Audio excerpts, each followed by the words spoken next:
Ladies and gentlemen, it's my pleasure to launch today's important session. I'm here in Washington, D.C. My name is Oleg Petrov with the Digital Development Global Practice of the World Bank. It's our pleasure to welcome you all, both in Bishkek and online. We hope that this event will be watched by many people after the session as well. So welcome to you as well. Today's session is called How Can Eurasia Reap the Data Dividends? Opportunities for Data-Driven Transformation. It's a special session in many respects. It's hosted as the last session of the State and IT Eurasian Forum organized by Strategists, our partner on this event. It's also part of our Global Roadshow to discuss the World Development Report 2021, Data for Better Lives.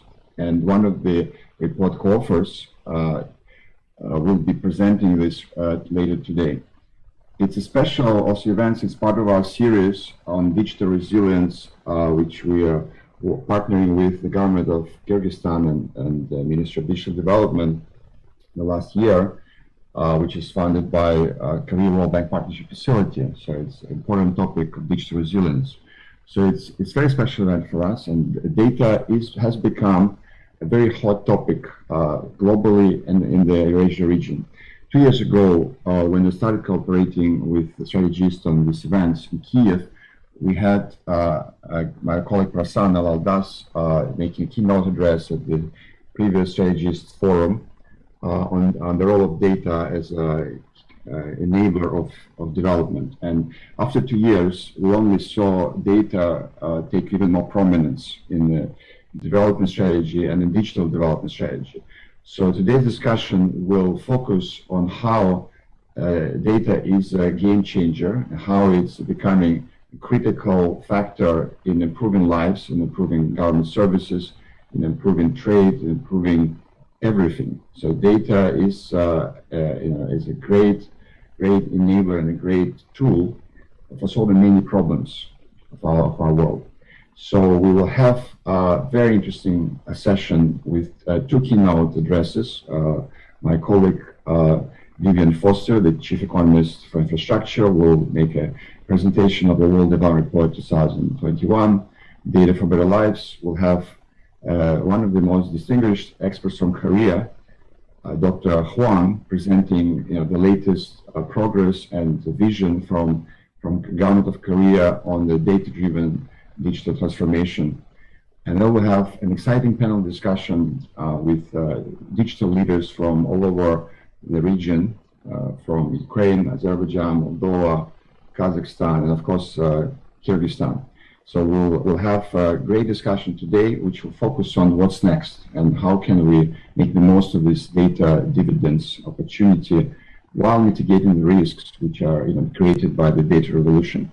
So we hope to catalyze action, we'll catalyze new initiatives, and together with my good old friend Luis Chamberlain from the UNDP, who will moderate this session in Bishkek, we hope that will generate very interesting discussion, which will be of interest and of value to a lot of colleagues worldwide, not just in this region.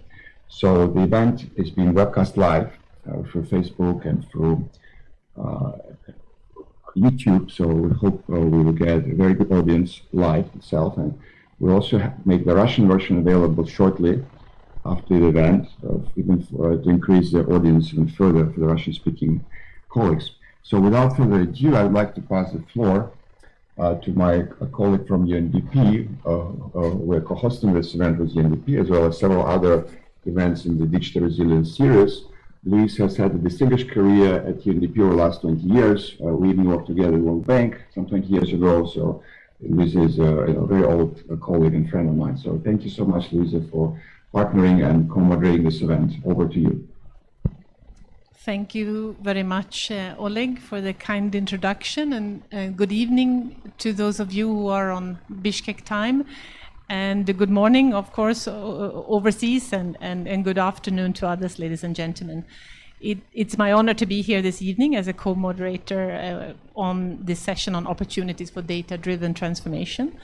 And as Oleg has already introduced, we have very high-class speakers, so I think we'll have a very substantive 90 minutes ahead of us in this hybrid format with some speakers here and some speakers online. On my side, I represent the United Nations Agency, UNDP, the development program, which is very active in helping countries realize the opportunities and the dividends of digital and data transformation. And the issue of data-driven development is nowadays actually at the core of our business. The UN Secretary General launched in April 2020 the UN's first ever data strategy in recognition of the need for focused approaches to build the data, digital technology and innovation capabilities that the UN and indeed of course member states need to succeed in the 21st century. And the title of this agenda is Data Strategy for Action by Everyone, Everywhere. And it serves as our agenda for data-driven transformation. And now the data permeates all aspects of our work, and its power, if harnessed responsibly, will be critical to the global agendas that we serve. The UN family footprint, expertise, and our connectedness, they create unique opportunities to advance global data action with insight and impact and integrity. And so this data strategy is actually kind of a playbook, a comprehensive playbook based on global best practices for leveraging data in order to save lives.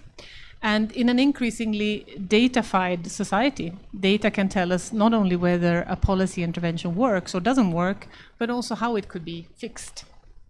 And so we need to harness not just the potential of traditional data through repurposing, but also to explore opportunities to draw on new or non-traditional data sources to provide a more complete, timely, and granular information.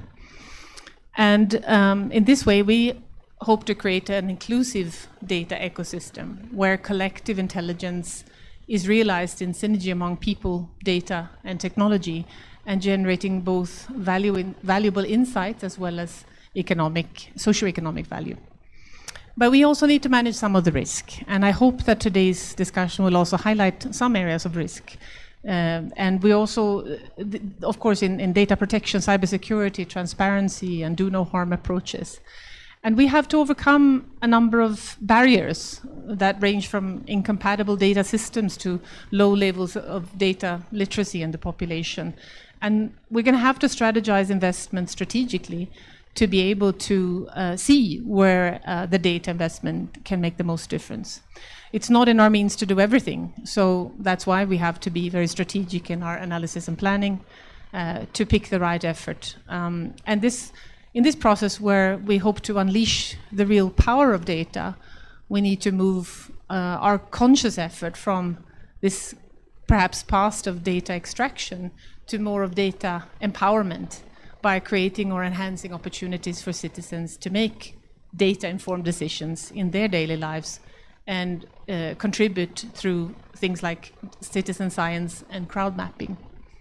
Last but not least, we must move towards and design mutually reinforcing partnerships with the private sector and facilitate at a local level a global trend for data philanthropy, another form of donorship actually, and a kind of corporate social responsibility.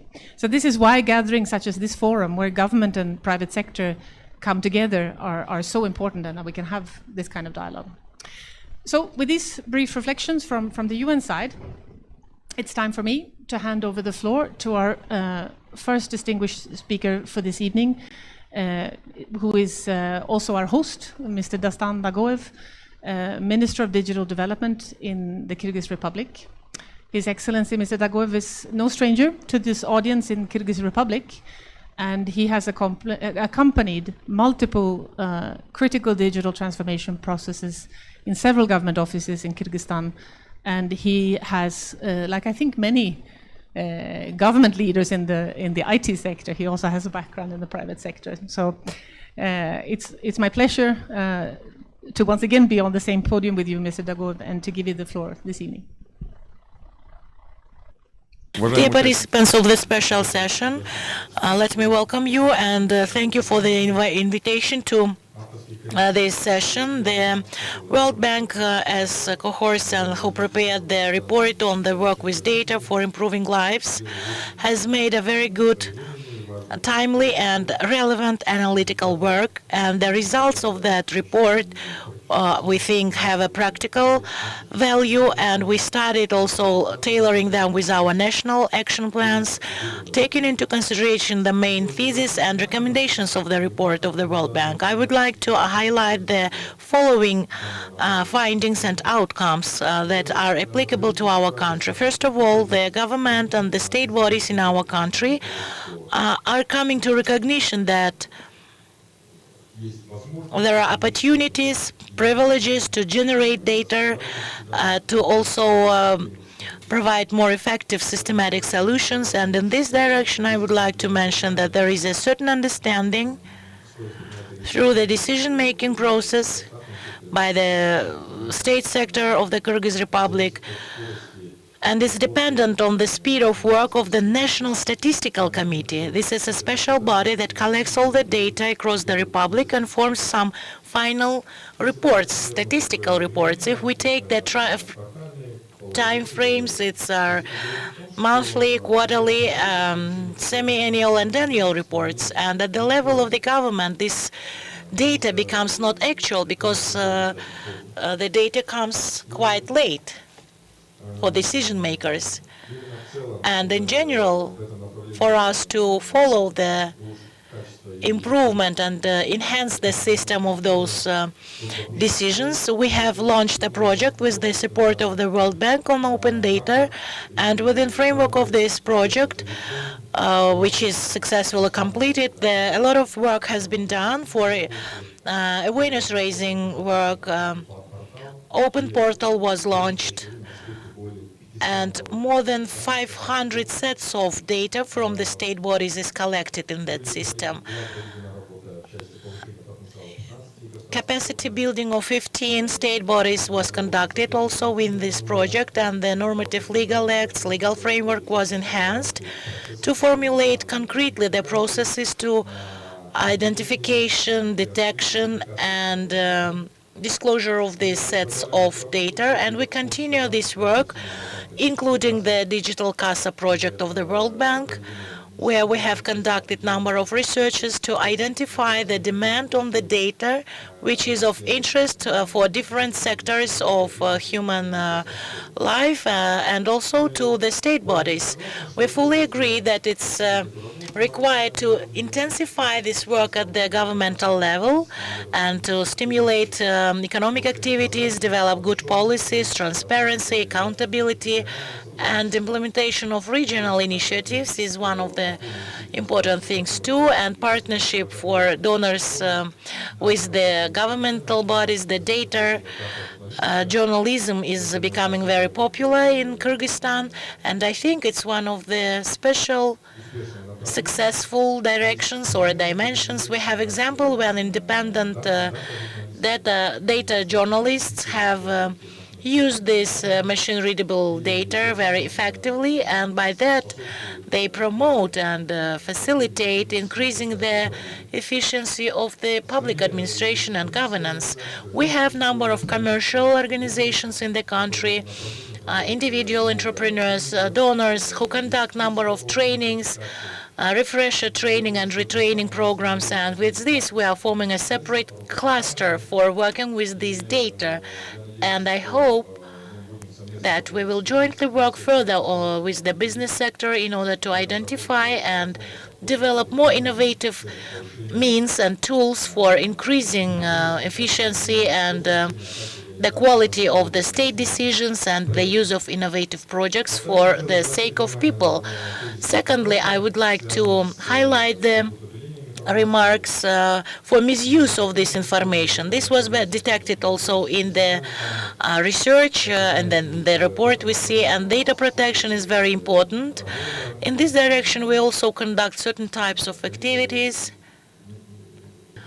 One of the first decisions of that kind in 2017, The Kyrgyz Republic has adopted a pack of amendments to the legislation on data protection, personal data protection, and the aim was to efficient implementation of this law and regulatory norms for personal data protection, as well as implementation of acts and measures for our citizens to control how their personal data in e-format are being processed.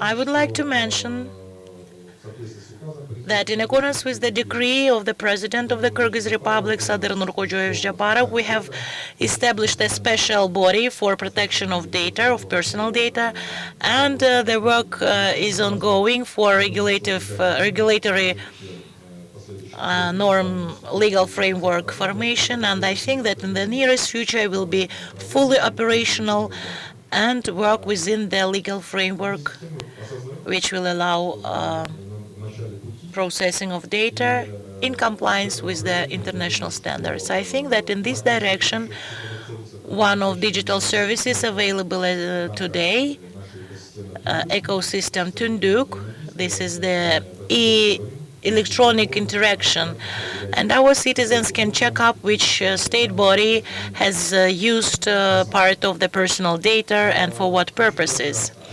I would like to also underline, in general, we are conducting work with the support of our development partners, as World Bank, International Union of Electric Connections, Cyber Resilience Program, Alec mentioned about this.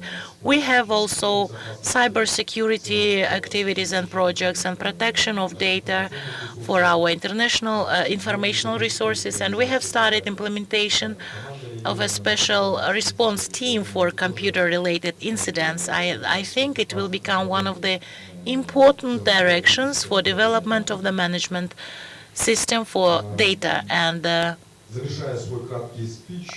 closing my speech and taking the opportunity of this given participation, I would like to say that we should go on and follow up on this systematic work on data, information protection, and digital CASA of the World Bank is implemented by our ministry.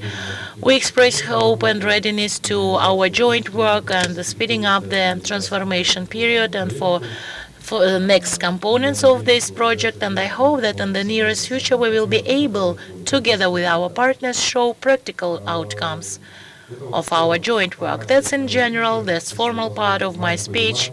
A small remark, if you allow. Nowadays, we have a practical understanding at the level of our ministry that there is a need for such a position, a state data architect. His role will be in, we are saying about data-driven digital transformation, and in this sense, implementation of a number of digital initiatives is implemented within the government-led programs and activities. I consider this is not the right approach, because we should think into the data which should be digitized, and then we form the digital agenda in the country. So it's a different approach. We are now trying at the level of our ministry to form and to identify the role of that architect, which I have mentioned, who will see which data, where requests are coming from, and then build up the connections. Because during implementation of various IT projects, which is transformation or digitalization or e-formatting, we see a lot of duplication and non-effective use of available resources. And I think the mapping of a current situation and activities towards future model will identify the management strategy, the government strategy, and this should be identified within the digital agenda of the country. That's why I want to call on the experts, our partners, donors, colleagues from the regions, from the ministries of digital development or transformation from other countries, to invite you and call on you.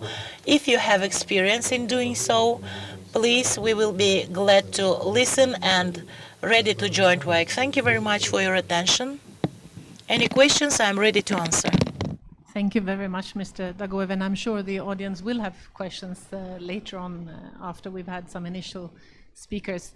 Let me now pass the floor over to Oleg online for the next step of our session.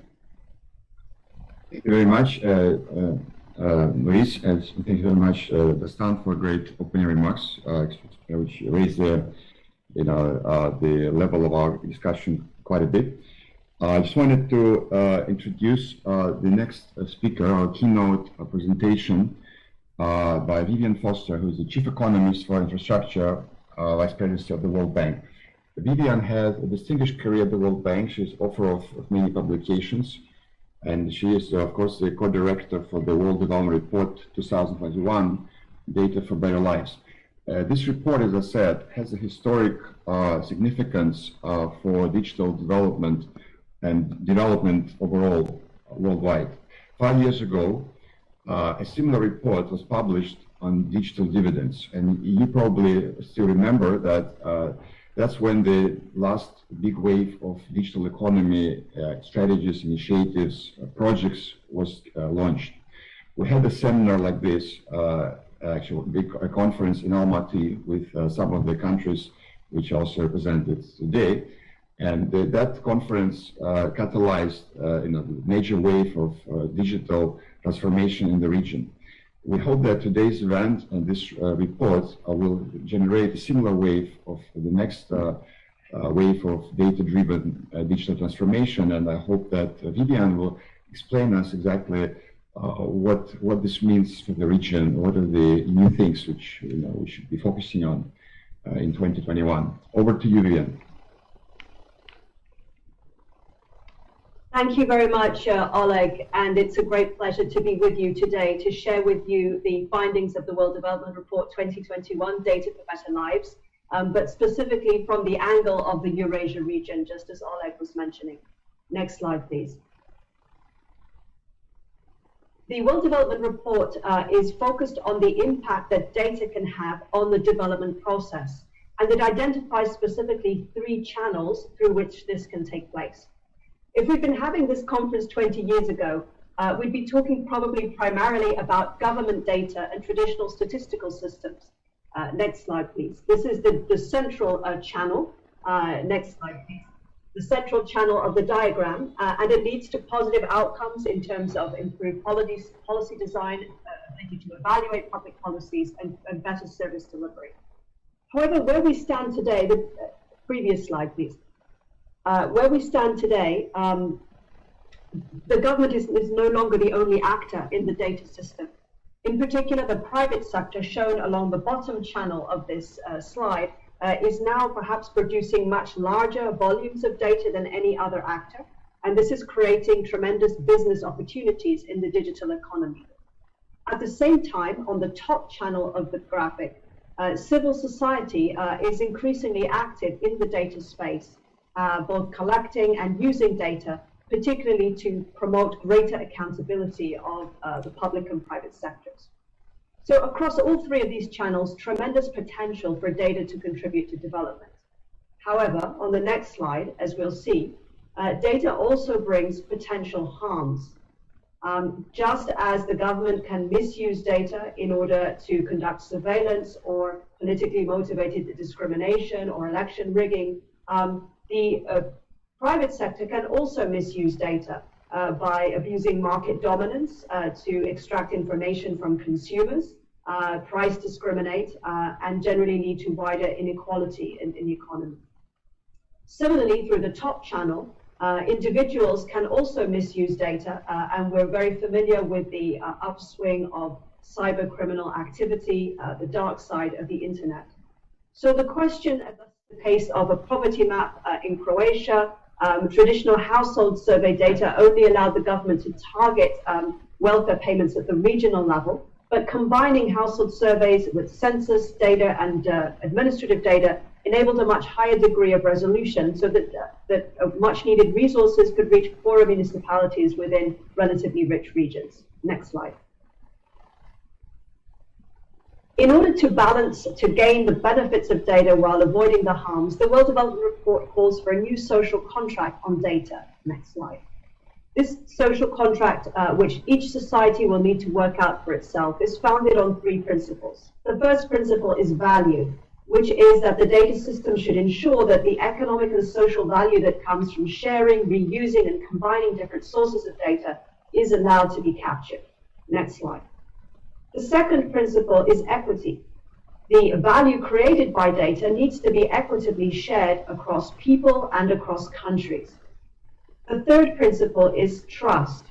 Unless individuals and countries can trust that their data will not be abused and used to harm them, they will be willing to participate in the data economy by contributing their own data to the system.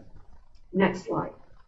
So the key is to come up with a social contract that balances value, trust, and equity. Next slide. In order to do that, the World Development Report argues that much greater attention is needed to the details of data governance. And data governance is structured according to 4 pillars. Previous slide, please. Infrastructure policies, laws and regulations, economic policies and institutions. And we'll now look briefly at each of these in turn. When it comes to infrastructure policies, next slide, we need to ensure that there is universal access to broadband data infrastructure in order for all people to benefit equitably from the data economy. If we look at this Eurasia region, we see that relatively high levels of coverage. The coverage gap marked in orange on the slide is only an issue in a couple of countries. However, we see a huge green areas in this chart, meaning that there are very large shares of the population that have access to broadband signal but do not make use of data services. This usage gap is a major public policy challenge.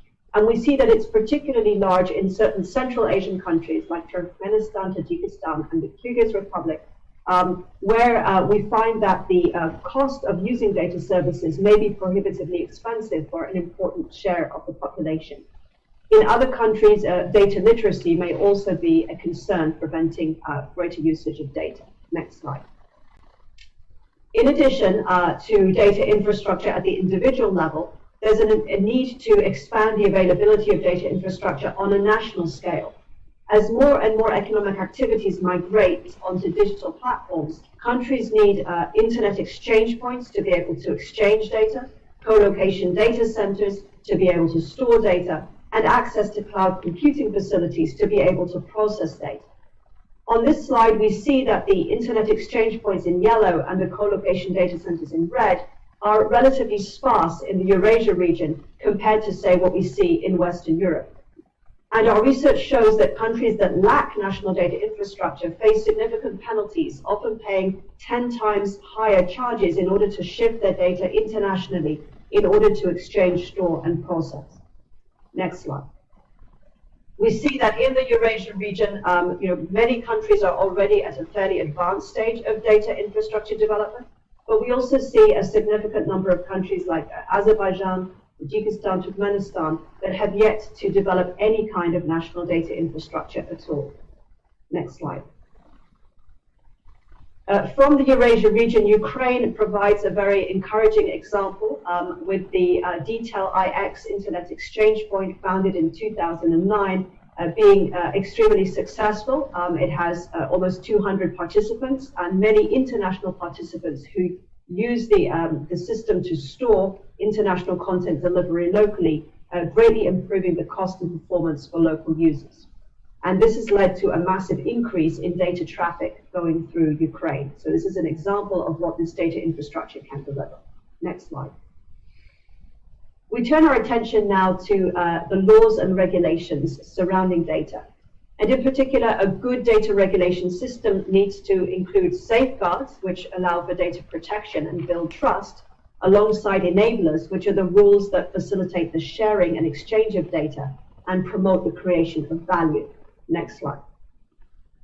I think the best example of this is the recent public policy debate around COVID-19, where there's been a tendency to use private intent data, particularly call detail records, in order to do contact tracing and help spread limit the spread of the pandemic. But this has led to a lot of public concerns around abuse of this data and lack of adequate data protection for sensitive information, such as the location of people. Next slide. In the World Development Report, we conduct an extensive survey of the presence of data regulations across countries. Here you can see the Europe and Central Asia region in yellow, compared with other high to middle low income countries in varying shades of blue. You'll see that in many aspects of data regulation, Europe and Central Asia is doing relatively well, particularly when it comes to cross-border data flows and personal data protection. Nevertheless, there are still areas in need of development, including non-personal data protection, e-commerce transactions, and enabling use of private intent data. Next slide. If we look at the country level, we find that on the whole, the Europe and Central Asia region has further development of safeguards in red than enablers in green. And therefore, there's a need to maybe put more attention on the rules and regulations that allow data to move around the economy more freely.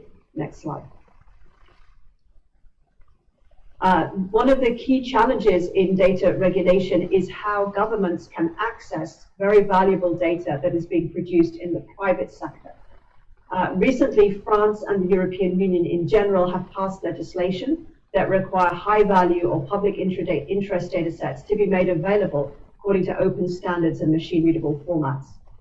In other parts of the world, some of the large data companies, such as Waze, have formed voluntary data partnerships to share, for example, information on traffic systems with local municipalities, which is very valuable for urban planning and transport system management. Next slide. Turning to economic policies, as more and more economic activity moves online, data regulations are important not just for their own sake, but because they have important knock-on effects on the real economy, particularly in the areas of antitrust, trade, and taxation. Next slide. It is well known that in the data economy, about a half dozen major US-based big tech firms occupy a very dominant position, accounting for about 40% of global data traffic flows. If we look across the developing world and we look at the 25 most visited websites across many countries, including here Armenia, Russia, and Ukraine, we'll see that these big tech firms are occupying a dominant position among the top 25 most visited websites in these countries. And this is due to the fact that there is, of course, very strong network externalities with digital platforms, which create a dynamic of dominance in the market.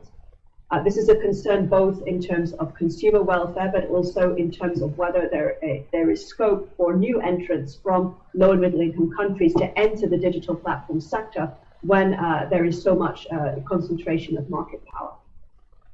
Next slide. Another very important issue is cross-border trade in digital services. And looking around the world, we see three broad regimes of cross-border data regulation. The United States has a very liberal open transfer regime with no government involvement. In the Eurasia region, we see two important approaches. We see in yellow the conditional transfers approach, which is modeled on the EU's GDPR regulation, which requires governments to pre-approve whether a trading partner has adequate data protection regime in place. Shaded in purple on the map, we see the limited transfers approach, which has been led by China and Russia and has been adopted by several countries in Central Asia. Under this approach, there are data localization requirements that require all data to be stored locally, as well as stronger government involvement in approval of cross-border data transactions. So what we find in the World Development Report is that this limited transfer model makes it very difficult for countries to really participate in cross-border trade, and therefore limits their ability to benefit from this aspect of the digital economy. Next slide. A final issue is the issue of taxation. We find that tax administrations in low and middle income countries lack the capacity to collect VAT from digital platform businesses, and more billions of dollars of potential tax revenue are going uncollected from this sector. There are also major challenges in attributing the profits of international big tech corporations according to the countries in which they occur for the purposes of corporation tax. Next slide, and I think we'll skip the next one in the interest of time. Finally, the fourth pillar of data governance is institutions. Next slide. And traditionally, we have focused on statistical institutions, and we see that Europe and Central Asia performs relatively well on statistical systems. And in particular, on the right-hand side, most countries in the region have better statistical systems than one would expect given their level of GDP. We know that this has been a major area of concern in Uzbekistan, which has launched a very innovative program to improve the performance of its quality, reliability, and accountability and transparency of the statistical system. So clearly there's a lot of positive experience in this region on statistics. But next slide, if we look more broadly at other types of critical data regulation institutions, we see that there is a shortage of institutions to define overall strategy for data governance in the Europe and Central Asia region. There's very few of these. And while there are institutions in the data protection and cybersecurity fields, there is still the need to build capacity and the effective ability to enforce of these institutions. Next slide. So just to conclude, the longer-term aspirational vision put forward by the World Development Report is for integrated national data systems. And we'll see on the next slide how this means that data should be, it should be a whole-of-government, multi-stakeholder, intentional approach to data governance. And if we just quickly flick through the next slides, you'll see how the data in the system should be produced. Next slide. It should be possible for different stakeholders within a society to share data through the data system in a safe way.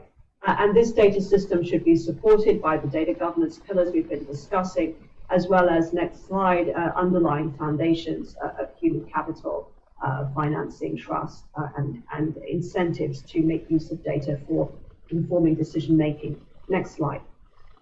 While this vision may seem a little far from our current situation, Estonia is a country that maybe exemplifies what an integrated national data system looks like. In particular, the X-Road system promotes value by making open source data exchange possible, linking public and private data sources with a very low transactions, once only data collection principle. It also exhibits trust by incorporating cryptography protocols that also allow transparent review so any user can see who is accessing their data and for what purpose. And finally, it achieves equity thanks to universal access and affordability of data services. So in the next slide, we can conclude with the main messages. We see that ECA countries should seek to close remaining usage gaps in access to data, fostering inclusion and systematically investing to enhance their national data infrastructure. We see the scope for ECA countries to do more to enable data flows by improving interoperability and proactive disclosure of data, sharing of private intent data, and better e-commerce laws and regulations. We also saw how data governance has important economic implications on antitrust, trade, and taxation, which are areas where ECA countries may not be yet fully reaping the benefits of the digital economy. And finally, we have from this very region a very real-world example of what an integrated national data system looks like and can deliver. Many thanks. Thank you very much, Vivian, for an excellent and succinct presentation. I think this really clarified the vision and the road ahead for the region. So hopefully there's enough food for thought for the panel discussion, which will follow shortly. But before that, we have a second keynote presentation. My old friend, Dr. Hwan, from the National Information Agency of Korea. Dr. Hwan is, has over 30 years of experience in digital transformation, last time I checked, and he's behind major smart city initiatives in Korea. He was the CIO of Seoul. He was the vice president of NIA at some point. Now he is like the lead thinker for the to chart the Korean digital transformation journey with a special focus on data and including smart city transformation. So I'm my great pleasure and honor to welcome Dr. Huang to this conference. It's not the first time you are joining a Central Asia event. You came to a roadshow. It was a heroic visit. In 2 weeks, you visited 5 countries in Central Asia before the COVID pandemic started. I think it was early last year. And I think it was very, very helpful to share a Korean and global experience with our colleagues in Central Asia. So this is yet another opportunity for the global audience and for Eurasian colleagues to share what Korea has in mind for the next stage of data-driven transformation. Over to you.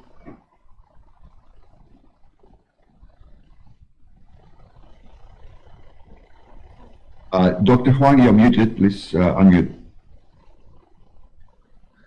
Thank you. Thank you for bringing me here and for your kind introduction. So I need to share my presentation myself. Okay. So thank you. So I'd like to make my presentation short due to time constraints. So I'm going to explain how Korea and Korean government have struggled with data-driven issues. So how to develop data economy so far. So there's no doubt that data is a key resource for digital transformation. So we can find very strong tendency putting more emphasis onto the reuse of existing data rather than the creation of new data. So according to IDC forecast, so the ratio between unique data or original data to replicated data or reused data will be increased from 1 to 9 to 1 to 10 in 2024. Anyway, so more and more organizations now try to make best of existing data. Korea has struggled with the development of data infrastructure and data country. So we are actually data-driven country. So our journey started in 1987. We tried to build national basic database at the time, but so we can understand that period was for digitization. Then we moved to the period of digitalization. So we reform the process in order to use data more efficiently. And now we are at the stage of digital transformation. So make real value, create many value from our data or our database. So we have seen many big achievements from our effort. For instance, the size of data industry now shows very rapid increase recently. So it took long time. Actually, it took long time. So we haven't seen any tangible achievement, but now recently we now begin to see some tangible big change in digital industry and in the digital infrastructure. But we know that we have many problems. Still, we have many problems. For instance, data market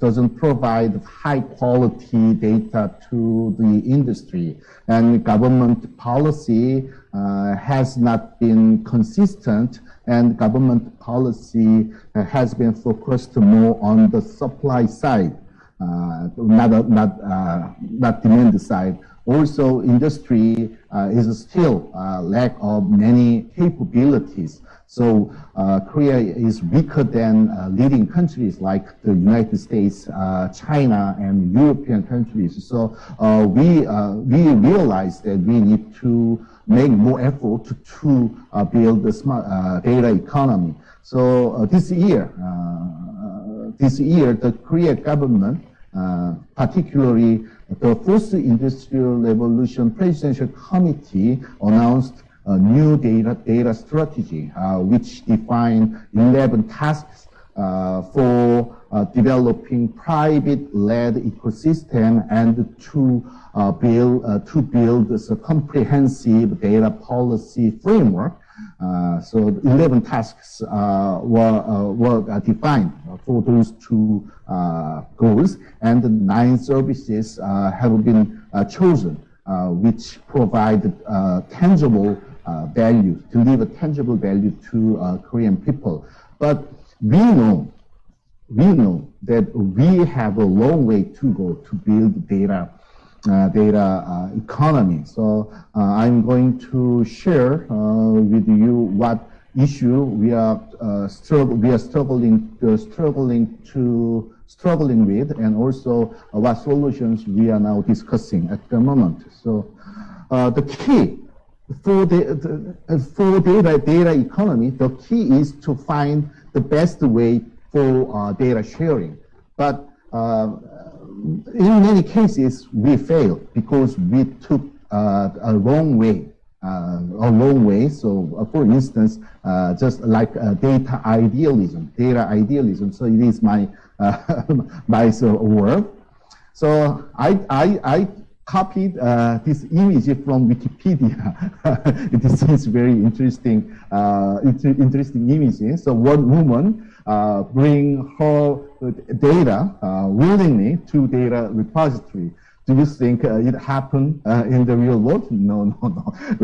Everybody knows data sharing is very important, but no one wants to share their data. So the government policy and the government infrastructure should be something that help people to share and also push people to share their data with others. So there's some very interesting experience in Korea. So this slide shows up and down in the history of smart cities. So the Korea smart cities had very good environment when it started in 2003, but Korean smart city initiatives lost its momentum around 2008, and then fell into long period of recession. I personally call that period as smart city winter. And the smart city regained its momentum since 2017. This up and down is very closely related with data architecture. So when we started our smart city project under the name of UCT, which stands for Ubiquitous City, we applied ICT-driven model. So that means that there's no data sharing mechanism. So we need a new sensor for any new data. So it is very expensive. So this is one of the biggest reason. So we fail in building. We fail in building good UCTs. So the government will realize that data architecture is very critical. If we share data efficiently, then we can reduce cost and reduce risk. So government tried to design a new data system. So in the first place, we designed data sharing system, which collect data from different sources. But now we are trying to build a platform-driven data sharing system. And some cities focused on to try to build pillars for themselves. They discovered the value of pillars for themselves. Many cities, for example, Seoul. So some cities try to build their own pillars of data economy. So such as data center and data smart city platform and open ecosystem. So open ecosystem is very critical to create value from existing data. So we can provide good environment for creative idea and creative talent. So such pillars turned out to be very effective in developing new smart city or new government services. For instance, so by sharing payment data together from different public transportation, we can provide very good innovative payment service to Korean people. And also in Korea, so bus information system provide crowdedness information of the coming bus, all coming first. But we don't use any single sensor. The crowdedness information is being created by analyzing data from different sources. Also, the government agencies share CCTV monitoring, CCTV information. So it is not difficult project, but it is meaningful because we make government agencies share CCTV information while they are keeping the strict privacy regulation well. So on the one hand, they are following the regulation. On the other hand, at the same time, they share CCTV information as they need. Anyway, so now as the world, Korea also is paying attention to the value of platform. We realize now the platform is key in promoting data sharing and in developing and upgrading data economy. So, but what kind of platform? So we think internet is a very good example of the platform for data economy. Internet is open on the one hand, and at the same time it is technology agnostic on the other hand. So we need such kind of open and technology agnostic platform. So we call such platform as platform interoperability. It is very vague word, but we call them. And what a good reference for us is the EU's Gaia-X project. Gaia-X is Europeans' effort to build data infrastructure at a national level. So this is what we are designing at the moment for the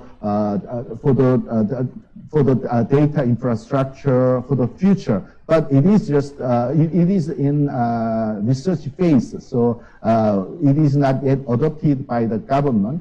But we think we need three components. On the basis, we need data infrastructure. On top of that, we need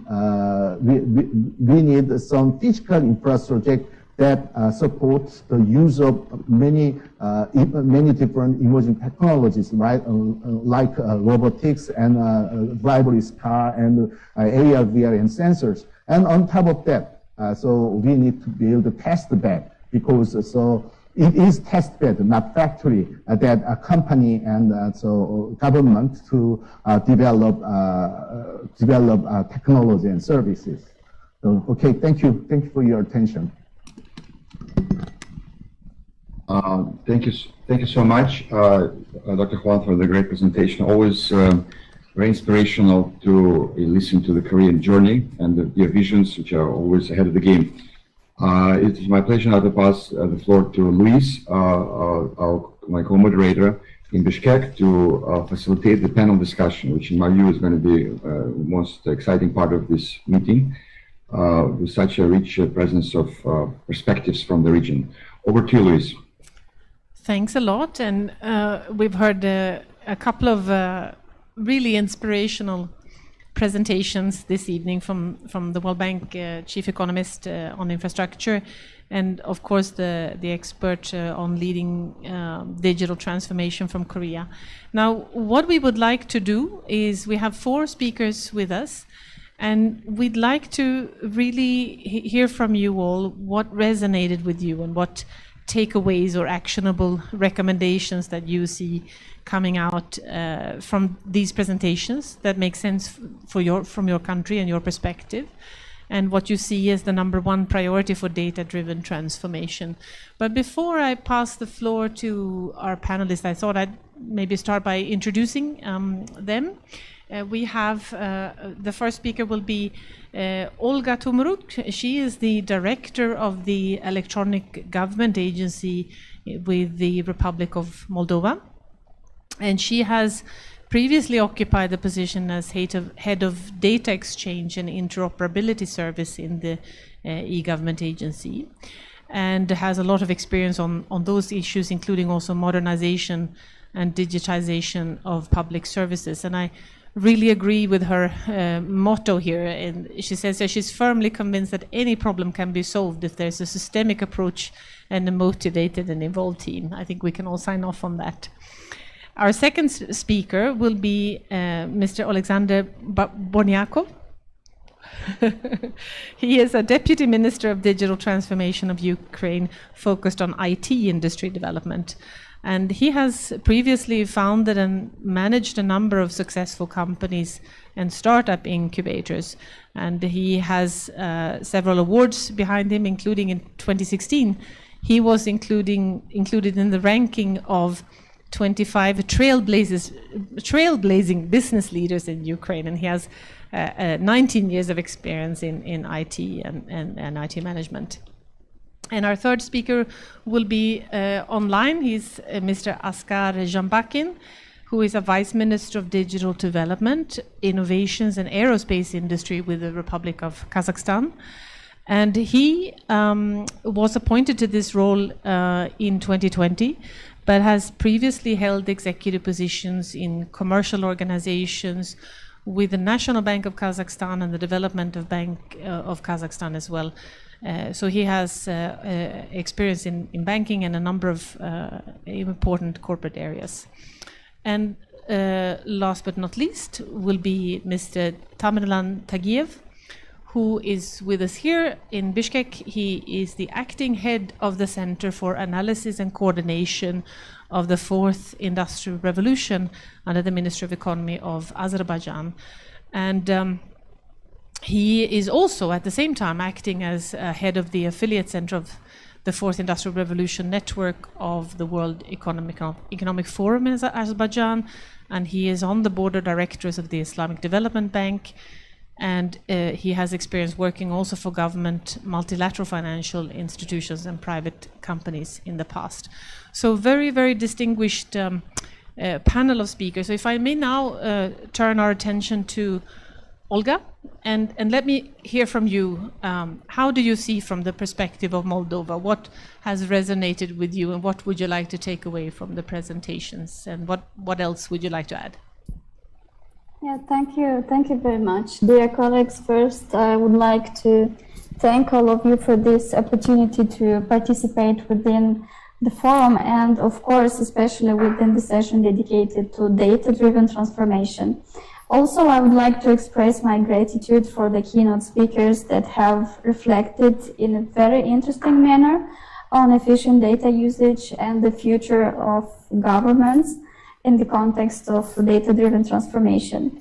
As with regard to the main conclusions or the things that the ideas we resonated more, I have to confess that one of the major aspects that I noted for myself is related to data governance layers or data governance infrastructure framework that for now is already very, very clear, that needs to be very well designed in order to help and allow us to capture the full economic and social value of both public intent and private intent data, but also to leverage a synergy between them, aiming a common interest. As related to the government, to the data governance infrastructure, Moldova has already taken significant steps. For example, if speaking about infrastructure policies, some elements deserve to be mentioned here that in our case really boosted better data usage and even reshaped the decision-making process and the service delivery process. An important game changer in our case related to data infrastructure was the development of the National Data Exchange Platform. Why it was a game changer? Because we have set the whole context for the data interoperability, so we did not limit ourselves only to the technical platforms, for example, the National Service Bus, but we made interventions on other related areas such as regulatory framework, organizational model or setup, and semantic. This helped us to use the data exchange platform at its absolutely highest potential, and thus we generated important competitiveness advantages. And what is related to the laws and regulation, I have to note that we succeed to have advancements on both dimensions, safeguards and enablers. In 2018, based on the results of the piloting period, it was very clear for us that without an adequate legal framework to regulate the data exchange and interoperability, we had no chance to make data fully available for free to those legally entitled to process data. So we had developed and approved a law on data exchange and interoperability that brought very important changes, but also strengthened the proposed data exchange model. The law states expressly a few major and even imperative principles, I would say, such as data availability. And this means that all public entities that own data, they are required to ensure data availability through web services connected to data exchange platform. Data free of charge for public entities. This removed a huge barrier towards continuous interoperability. Data authenticity, saying that data in electronic format, in information systems or electronic registry that is provided through data exchange platform is in real time and is considered correct, complete and truthful. So we establish this single point of truth in relation to data. So everyone must refer to the electronic data, not to the paper stored data that may be outdated or counterfeit.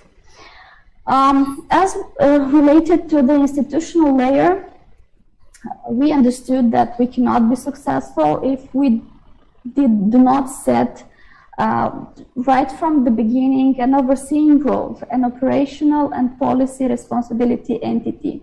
In our case, it is the governance agency that was enabled as the main leader for the interoperability and modernization initiative. So having these constituents, the most important that has been implemented are electronic and full automated services and different kind of solutions at the citizen disposal. I will mention here maybe a few of them, like Citizens Portal, Entrepreneurs Portal, Governmental Data Portal, an extension of the previous Open Data Portal that now covers not only public data, but also limited or authorized access data for those entities that, for example, do not have an information system, thus no possibilities to process data in an automated date, but still are willing to organize their decision-making process on data, not paper. Our priority for the next period is to capitalize on those governmental solutions, platforms that have been developed during the past years, specifically the whole data and data exchange framework that I've touched upon previously. I have a lot to say, so if you'll give me the opportunity to speak more, I will be very happy to give you more details with regard to this issue. Thank you once again for this absolutely excellent presentation. A lot of things to take note and to consider when working with data strategies and so on. Thank you very much. Thank you very much, Olga. And I didn't know that the interoperability could be so exciting and bring about such passion, but I think you made us feel that. Let's now move to Ukraine and Vice Minister Boniaco, please. Well, you know, the major takeaway from Vivian's presentation that Ukraine is basically above average in every graphic and every research that was presented. That's really exciting, and it makes us think that we're on the right track. So, and it is also underlined that we take all these actions related to data seriously, and it started from actually it started from the law on the public information that was passed a long time ago. But in fact, it all busted in 2015 when there was the mutual project with the USA. It's called TAPAS projects, basically donor and government project on exposing all the possibilities of government data and private data in the country and make it available. So the general strategy is to kind of, I'll try to make it simple, just make everything available online and make it open. So so I believe but this is crucial for if you make a digital state, because it gives you transparency, accountability, it eliminates corruption in many cases, and we were recognized 17 in open data research made by European Union, and there's a rank like 84%. Which is above average in between all the European countries. So I believe this gave the results, and the major thing that we see that it's really gave results, because we now have a couple of private initiatives that people use, and across the months, like during a month, it's around 5 million people use open data projects that are in Ukraine, and I can list some of them. So the biggest one is Open Data Board. It's basically a solution that give you ability to work with almost all the registers in Ukraine to pull data from them. You Control, this is the platform when you can basically get information on any company, and like who's the founder, who's the director, who's the accountant, everything with the history. So you just so this data also pulled from the registers. We have projects like Monitor.Estate, where you can see what's being built. So it's related to building in infrastructure projects. We also have project called Liquor Control, where you can trace all the information about how much government buys pharmaceutical and drugs, and how this disperse amongst people. So as I mentioned before, there's like 3 up to 5 million people using this every month.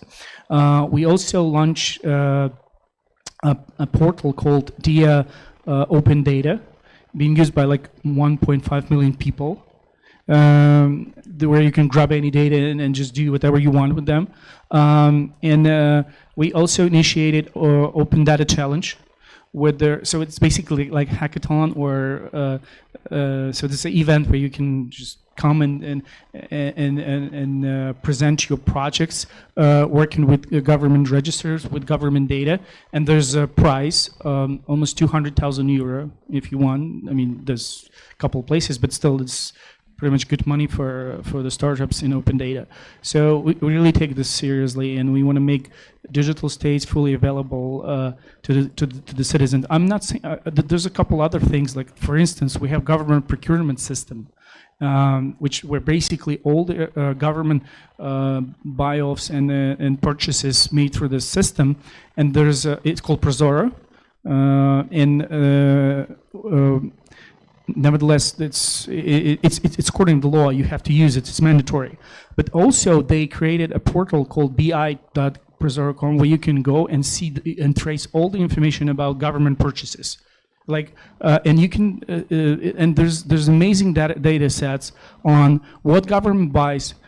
For how much from which vendors. You can do different statistics and analysis on government purchases, and there are a couple more practical examples related to the government interaction with citizen. Another of them, it's like a government dashboard on government KPIs, because in Ukraine, when a new government comes to power, they have to approve their program with the KPIs. So you can track KPIs on online, and this is also where we put information as a part of Ministry of Digital Transformation. I also have KPIs, so I put their information in, and then public can. Journalist, anyone, media can trace this. So really, I really thank you thank you World Bank for this presentation, and other speakers for their research and attention to the data, because we really believe that in a couple of years from now, data will be so much. So it's really important to now figure out how we can use what's important, what we can kind of put away, and what people really want from us, what they want to see. Thank you. Thanks very much. That's super interesting. Let us move now back online to Askar in Kazakhstan.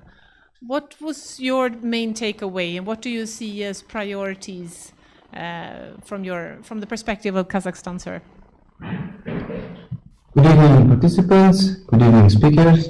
I'd like to thank all of you for such an event, for good presentations made earlier, deep and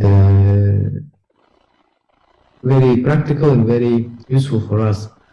So we understand, as well as was mentioned by Mr. Johnson Juan, that data is the main characteristic and the main ingredient of successful digital transformation. And we see that from the examples of big companies, of unicorns and corporate sector, and we believe that the governments should go this way as well. Platform model and data sharing are the next steps the next steps after the government, which we all have successfully implemented. All of the countries more or less presented here are in top list of UN e-Government Development Index, and we also believe that the next step is to move to the data-based or data-driven economy, so that the government decisions would be evidence-based. And to move to that, data is the key.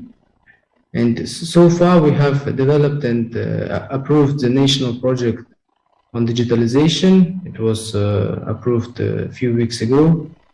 And we had a commission with the president where he gave a kickoff for the digital transformation for the next 5 years. And data takes one of the key main areas of that transformation program. How do we see the data? So there are several pillars: data management, data protection, and data-based decisions. So if starting from, for example, data-based decisions, we are focusing on gathering all the information which are now statistically being gathered to be obtained and processed only in digital ways. For example, if previously industrial companies provided their reports on ecological emissions on papers, and inspectors went to check those emissions, now we're moving to fully online, IoT-based digital data collection. And that's an approach is being implemented in every and each sector. For example, in oil and gas sector, we are not just putting the system for accounting of the amount of oil produced and transported, but given the regulation, we are nudging or we are forcing companies to implement technologies to their value chain and supply chain so that we have an information directly from the oil pump. So we know that how many oil was pumped out, transported, exported, and refined. And that approach, I mean, we believe that all the statistical approaches based on paper should go to this kind of digital tools. Because the government, when we talk about and when we say about the evidence-based decision making, government still makes its decisions based on statistics which are being collected monthly, quarterly, or once a year time. So that's why we have to have all this information in an online basis and on our monitors and on our systems directly to make high quality decisions. In terms of the data management, we have several regulatory frameworks implemented, and we are working in new regulatory and law amendments as well. So far, we have introduced consent management system. We are introducing national IDP, which consists of e-sign, SMS, and biometric identification. And given this also tools for authorization, and given the consent management system, we believe that people will be able to manage their data themselves, give permissions to what kind of data could be used by commercial organizations, which could not be used, one-time allowance, multiple times allowance, and so on. So these are main areas where we are moving our strategy and implementing our initiatives, projects. Thank you. Thanks a lot, Askar. That's also really interesting to hear your perspective from Kazakhstan and the importance of putting lots and lots of information online, and then we have to somehow make sense of it. Before we move to our fourth speaker in this panel, I just wanted to flag that we started a little bit late, so we may not be able to finish sharply 7:30 on time. But I do want to encourage your questions. We still have Dr. Huang with us. We still have Dr. Foster with us. So you may have questions to any of the panelists, and for that matter, panelists may want to ask each other questions. So if it's okay with everybody who's online, we will run a few more minutes after the half hour to just explore a few, because I think so many interesting points have been raised already, and I already have a few questions myself. But let's hear from our fourth speaker, and then we can take a round of questions. So over to Tamerlan from Azerbaijan. What can you tell us? Yeah, thank you very much. And I also want to thank strategists for this event, and of course World Bank for their great report. It's very hard to be the last speaker, or because so many things have been already told. But I will try to concentrate maybe on the things that are going on in Azerbaijan and talk a little bit about other data-related issues.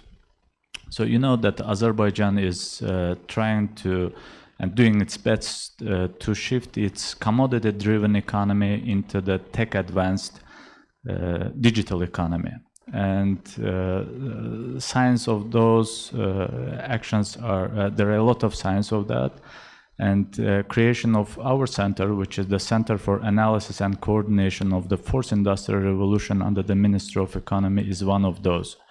And as you rightly mentioned, we are also cooperating closely with the World Economic Forum, and we are working on the AI and machine learning, IoT and urban transformation, and digital trade and digital economy platforms.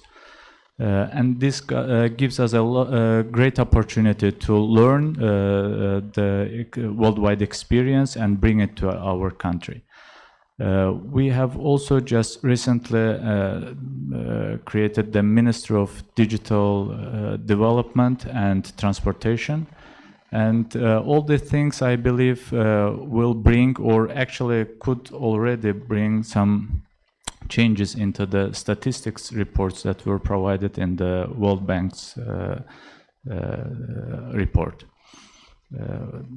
What I want to concentrate on is that for sure the data is very important, and the governments that took the lead and thoroughly considered the data, they developed more effective long-term plans, and their activities are more efficient and more effective.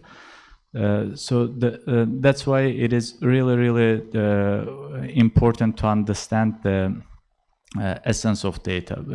The data was always there before. It was just right now we need to talk about the digital data.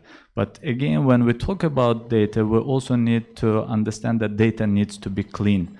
And you cannot use any data, otherwise you may really be misled. And for that reason, the human resources are very important, and those who are taking decisions, as well as those who are bringing the data into the state when it can be reliable, is very important. In Azerbaijan, as I said, we have created a kind of snapshot for the development of the digital economy, and we think that first we need to develop the related infrastructure in the country, and this relates to the of course the availability, accessibility, and the reliability of the internet all over the country. Although our country is almost 99% covered with internet, but we still see the room for development, and by the next year it was announced that there will be no city left without broadband internet in Azerbaijan. Second of all, of course, we understand that financial resources are very important for those who want to digitalize, and getting the affordable financial resources would be important. And the third pillar is about the education and digital divide. So we think that we need to start even from kindergartens, teaching our kids what are the digital solutions, what is ICT, and why the data is needed. And of course, we will come to the legislative part of it, because we need to, I'd say, regulate this digital world, and of course, be mindful about the cybersecurity. At the same time, we may also talk about cross-border data flows. I think that we didn't touch upon this issue much today, but many countries are regulating now their data policies, which data can be used, which data can be transformed, which data can be obtained, and depending on that, some other countries also creating data marketplaces, where they understand, as we might already heard, they call data as a new oil, and which is true. I mean, today you can really trade your data, but again, you need to be mindful about that. In Azerbaijan, we have adopted the strategic roadmap for development of telecommunications and information technologies in Azerbaijan Republic. And it covers a lot of areas. Just being mindful about the time, I don't want to go into too much of those details. But at the same time, we have also, there was a decree on measures to create a government cloud, G-Cloud, and provide cloud services. And under these measures, for the first time in the South Caucasus region, the data center of the Republic of Azerbaijan was established, and it operates in accordance the Tier 3 level, ISO 20000 and ISO 27001 standards.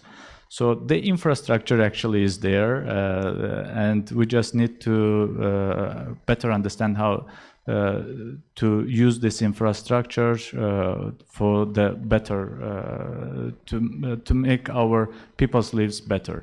At the same time, we have open data as portal, where 650 government-related informations are being published, and they are constantly renewing under 19 categories. And overall, out of 999 government services, most of it have been already digitalized and are provided electronically.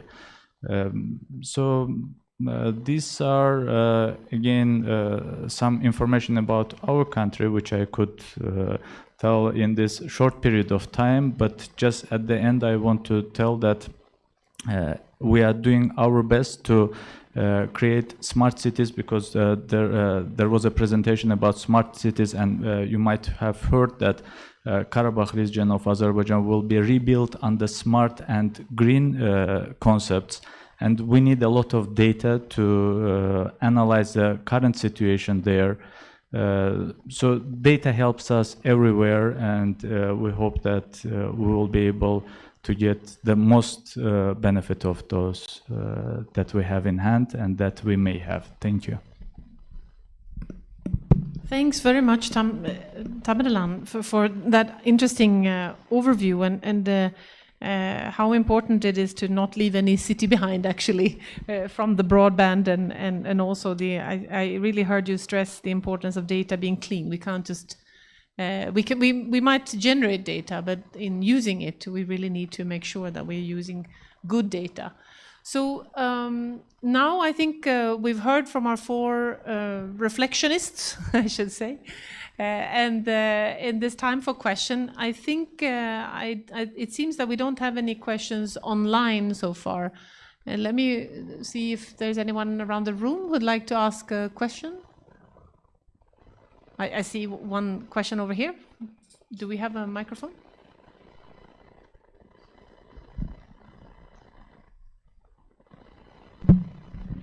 Thank you very much, Erkin Kasabek of UNDP.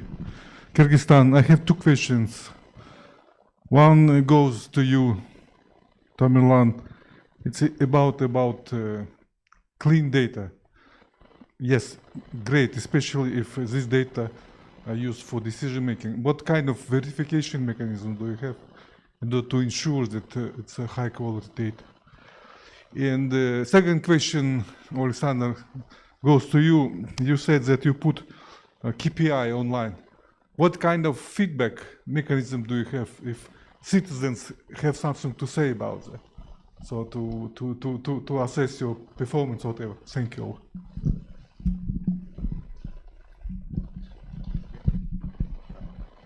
So thank you very much for your question. Data and verification systems, I guess this has always been a challenge. Anytime, all the times. And statistics, you know that you can play with the statistics. And data verification is also a very challenging issue. But what we are aiming is to try to have right people in right places, so that that's why the education is important. And we are talking about upskilling as well in Azerbaijan. What do we mean under this? We think that those who can provide better data are those from the industry itself. So it is better to upskill some people who know the matter, who know the subject, and just skill them so that they can work with related data and provide relevant and clean data for the purposes of understanding and decision making. So this would be my answer at this stage. Thank you. Well, for the part of the tracking KPIs, well, the feedback, if you're interested in feedback, it's different. It's different ministers, different government institutions obviously have different performance. the most important is to show people that who's performing, who's underperforming. And as far as I know, for our ministry KPIs, we're doing good, and there are no like negative feedback from people saying that, listen, you're not getting where you're going to. So basically, if we're talking specifics, then till the 2024, our KPI, we have a couple of KPIs. For instance, one of them is to teach 2 million people digital skills. So far, there are like 600,000 went through the government platforms to increase their digital literacy. So this is inside the roadmap and KPIs. So there's no complaint. Another one which is more complicated because it's really about data and tracking is to increase share of IT in Ukrainian GDP. So it requires to calculate all GDP, then figure out how much is the exactly from IT or ICT sector, and then make simple math to figure this out. So, but I already told on the stage today that when we started, there was like a $4 billion. Now it's closing to $7 billion, and we have goal to have like a $15-17 billion. So, yeah, we're still like moving, and some of the KPIs are like really fast to calculate and put on the dashboard. Some of them, like GDP numbers, they going like maybe once a year. So people just wait, and sometimes, but that's a great question actually, because I was getting on the social media like similar questions like, when are you going to publish your performance or KPIs? So people are interested because if you say something and being a public person, then people notice that and they're waiting for answer. Thank you. Thanks, and I think also what was so interesting from what you have spoken about this evening is also the impact of government publishing information online, and clearly it's generating additional demand as well. So now I think we may be coming to the end of questions, but I do want to just open up for a brief interaction of tasks to make more data available and to sort of make this more systematic. I also took note of your point that data sharing doesn't happen naturally. I think we sort of heard that from the other speakers as well. I think all of you have emphasized, including also our colleague from the Kyrgyzstani government who unfortunately had to leave, but this issue of it's really important to start by making the data available, and then also these governance layers that kick in. And we heard that also in Vivian's presentation, the importance of value and equity and trust. So in Korea, I think that from what you presented, Dr. Wang, I really felt that because there was trust and because the data has been equitably shared, people saw the value, and it has sort of been growing since. And I think also we've heard speakers say that this evening. You have to start by making the data available online. You have to make sure you have interoperability so that the different data can speak to each other, and you can somehow make some sense of it and clean it up and use it, and then inform decision making and create transparency. So these are somehow what I see as a red thread. But is this a correct picture, or how do you want to, polish that picture, refine it? What am I missing here? And maybe if I can also hear from you on where does the private sector come into this? Are they a partner and provider? Can governments task them to be part of this process in a systematic way? Who wants to come in on this? Can we just go very quickly, maybe around the room, and just hear your final thoughts, and then we'll close the session, if that's all right. Maybe if you'll allow, I'll start with you, Dr. Wang. You please unmute yourself. Yeah. I'm sorry, I forgot it. Yeah, so the private sector must play the leading role, but so we should so acknowledge that the current situation is the situation we don't have a market, or we don't have so environment for private players to do their role. So the government role is to create market. Then the market will be led and developed by private sector. But in Korea, even in Korea, there's a big debate between the role of government and private sector. So some strongly argue that we should government leave handoff. Take handoff policy toward data economy, but but there's this other group who think that government play a very active role in creating infrastructure and creating market. So I'm on the latter side.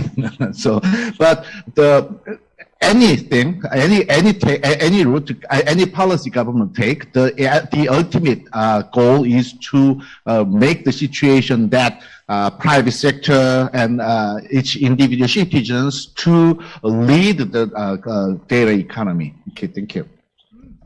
Great, thanks, Dr. Wang. Do we have Vivian with us still? No, Vivian just left like okay, that's but then let's go over to Olga, please. And did I paint the correct picture? And maybe if you want to also add what's next from Moldovan perspective. Yes, you have mentioned very correctly that the role of the private companies within this digital transformation effort is very, very important. And in Moldova, we have noticed a vivid interest from the private companies to involve in these efforts of the government to proceed with modernization and digital transformation. As per our priorities, as I said before, the main priority will be to capitalize on developed platforms, reuse the data framework for the modernization of public services through re-engineering and digitization. To succeed actually in this journey, we equipped ourselves with an action and operational framework.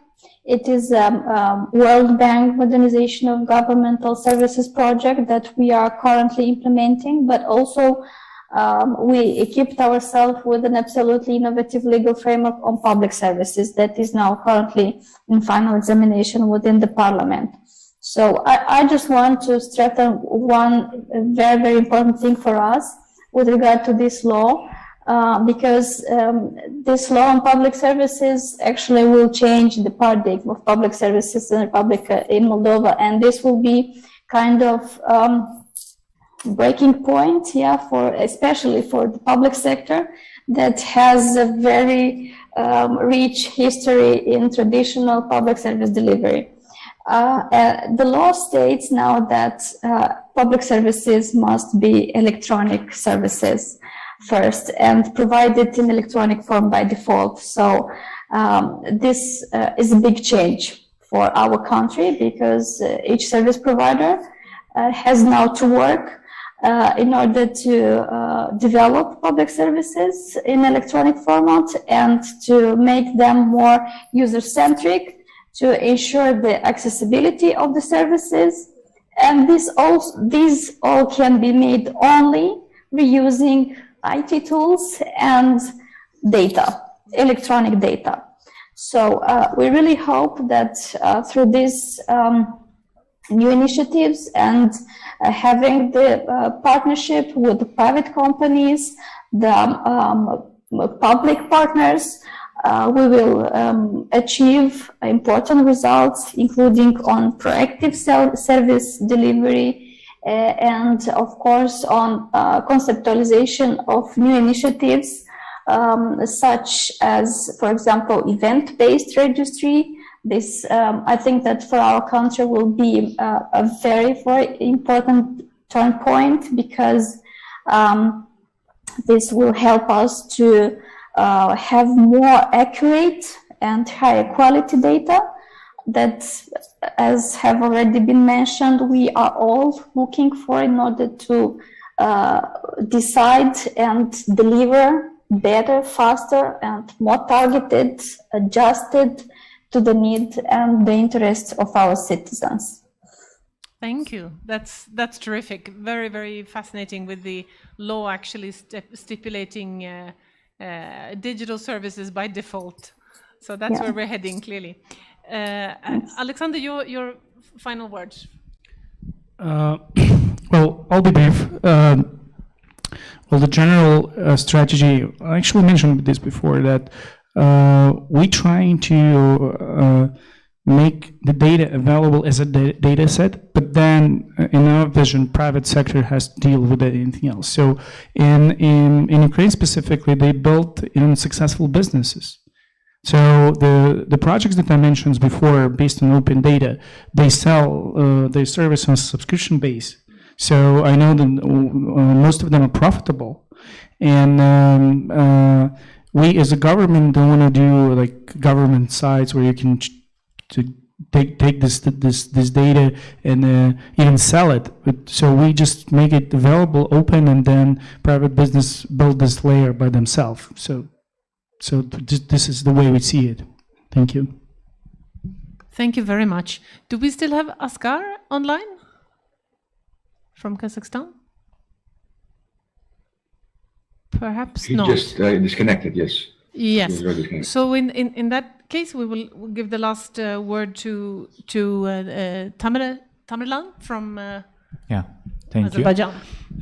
We truly believe that you covered it very well, but we also believe that the cooperation needs to be there, and we believe that at least our center is trying to bring the government, the private sector, academia, civil society together to better understand each other, to come up with new solutions. For example, we are working with some of the universities that have great high-performance computers. So we can ask them to deliver some goods, some services. Some other institutions, private sectors, they have those IoT devices that can provide us with great amount of information and data that we can use in our, during decision-making processes. And of course, the private sector can benefit from the data that is available on online resources of the government that have already been made public. So this is the road that we all need to go together. And this is it from me. And thank you very much again, because I'm the last speaker. Again, thank you very much for this great event, as well as for your moderation. Thank you. Thank you so much, Tamerlan. I think you really ended us up on the right note, that we have to walk this road together. From my side and from signing off from Bishkek, just to thank our very patient audience who has been faithfully with us until the end. I personally learned so much from this session, and now I think I know what we need to do next as a development partner in the Kyrgyz Republic and perhaps also in many of the other countries that we heard from this evening. So I think I'll pass over back to you, Oleg, to wrap up the session, but super thanks. This has been great. Thank you, Luis. Wow, this was a great conversation. We expected it would be fun, but it's really opened a lot of new horizons for further discussions and collaboration. I think the key word which I take away, key message I take from this, that it's we need to work together. Like that was reinforced by the previous speakers. That this is a very complex agenda, very difficult, challenging agenda, very promising agenda, right? And that there's a role for everyone. And as we, with Luis, we represent development partners community. I think this is an important priority for development community as a whole, and for organizations like World Bank and UNDP. So, wearing my global hat from the World Bank Digital Development Practice, I can say that this will be our very top priority for the next few years. This is a next stage of digital transformation, the data-driven transformation, developing the data ecosystem, national data infrastructure, national data spaces, digital twins. We have metaverse on the horizon, which we need to prepare for. and we are here to work with all of you to support you in any way, which may be useful, whether it's knowledge sharing seminars like this, whether it's policy dialogue, whether it's technical assistance or financing. We are prepared to support this agenda financially, and we hope that this will catalyze events like this will catalyze a whole series of new operations which will take digital agenda to the next level in many countries, including those who are represented here. So we hope to continue this dialogue on a regular basis, and look forward to seeing you in person. Hopefully, the COVID pandemic will subside soon, and we'll be able to travel and meet and discuss this all together, what to do next, as developing community, as governments, as private sector. So thank you all for joining us today. We look forward to future collaboration with strategists, with UNDP, with all of the participating countries. Thank you, online audience, and we'll upload this online, and also in Russian. Will be shared shortly on YouTube and Facebook. So hope to see many more online participants watching this soon. Thank you, and have a great day. Bye-bye.